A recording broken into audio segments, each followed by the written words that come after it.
وہ ایک اونچا ہال تھا، منقش در و دیوار رنگ برنگی ٹائل سے سجے، چمکتے فرش، بلند و بالا ستون، آیا ارد گرد نگاہیں دوڑاتی، شیشے کی دیواروں میں مقید ترین اشیاء کو دیکھتی آگے بڑھ رہی تھی۔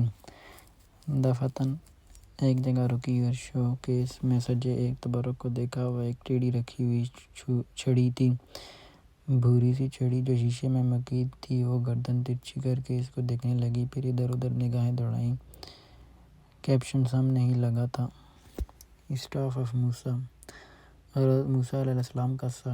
اس کی سیکرٹ گر پڑتی آنکھیں پوری کھل گئیں، لب بھی نم ہو گئے۔ لمحے بعد وہ دوڑ کھڑی، ڈی جے کا بازو قریباً دبوچ کر اسے ادھر لائی۔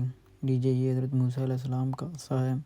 ریئلی؟ اس نے بے یقینی سے پلکیں جھپکیں، مگر یہ ان کے پاس کیسے پہنچا؟ وہ دونوں گھوم پھر کر ہر زاویے سے اس کو دیکھنے لگے، جہاں بھی جیبوں میں ہاتھ ڈالے خاموشی سے چلتا ان کے پاس آ کھڑا ہوا تھا۔ اس کے لیے تو سب پرانا تھا، مگر وہ دونوں تو مارے جوش کے راہداری میں آگے پیچھے ایک ایک تبرک کی طرف لپک رہے تھے۔ ان کے دوپٹے سروں پر آ گئے تھے۔ کعبہ کا تالا، حضرت داؤد علیہ السلام کی تلوار، حضرت یوسف علیہ السلام کا صافہ، ابراہیم علیہ السلام کا برتن، آپ صلی اللہ علیہ وسلم کے قدموں کے نشان، آپ صلی اللہ علیہ وسلم کا لباس، داند مبارک، آپ صلی اللہ علیہ وسلم کی تلوار اور بہت سے صحابہ کی تلوار۔